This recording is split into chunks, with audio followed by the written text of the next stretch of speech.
जय हिंद। एक बार फिर बड़ा टोन संसद या सुप्रीम कोर्ट को लेकर फिर से बात छिड़ी है और अब राष्ट्रपति ने सुप्रीम कोर्ट से 14 ऐसे सवाल पूछे हैं। वह 14 सवाल हम आपको बताएंगे, लेकिन उससे पहले जान लेते हैं कि यह विवाद क्यों छिड़ी। सुप्रीम कोर्ट ने राज्यपाल और राष्ट्रपति को आदेश सुनाते हुए कहा था कोई भी बिल अगर राज्यपाल या राष्ट्रपति को भेजा जाता है उस बिल पे एक निश्चित समय अवधि के अंदर उसे जो है उस बिल को पास करना होगा। इस बयान के बाद उपराष्ट्रपति धनखड़ साहब जो है इन्होंने सुप्रीम कोर्ट को सुपर पावर बताया था। कहा था सुप्रीम कोर्ट का अनुच्छेद 142 जो है ये न्यूक्लियर पावर की तरह काम कर रहा है। वहीं पे बीजेपी सांसद जो निशिकांत दुबे हैं, इन्होंने देश में बन रहे गृह युद्ध का हवाला देते हुए सीजीआई संजीव खन्ना पे आरोप लगाया था।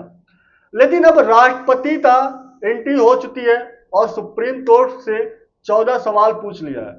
अब ये 14 सवाल जो हैं जो इस प्रकार से हैं जो मैं आपसे बताने जा रहा हूं, और आप बताना क्या इस 14 सवाल का राष्ट्रपति के द्वारा जो पूछा गया है क्या सुप्रीम कोर्ट इनका उत्तर दे पाएगा या नहीं दे पाएगा।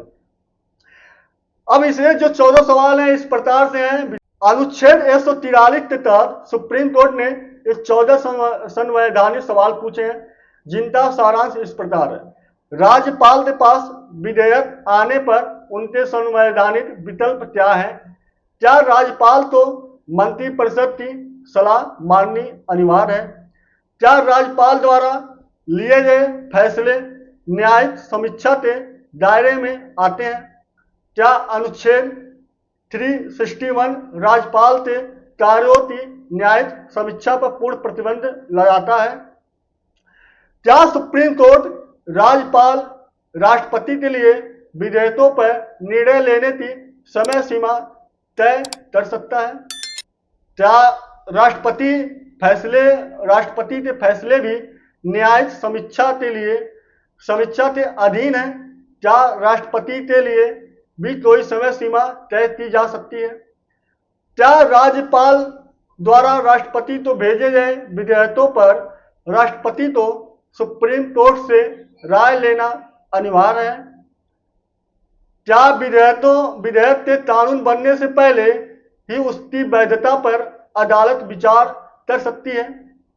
क्या सुप्रीम कोर्ट अनुच्छेद 142 के तहत राष्ट्रपति राज्यपाल के संवैधानिक आदेशों तो बदल सकता है? क्या राज्य विधानमंडल द्वारा पारित कानून राज्यपाल की स्वीकृति के बिना प्रभावी हो सकता है? क्या संवैधानिक प्रश्नों पर विचार के लिए सुप्रीम कोर्ट की 5 जजों की पीठ अनिवार्य है?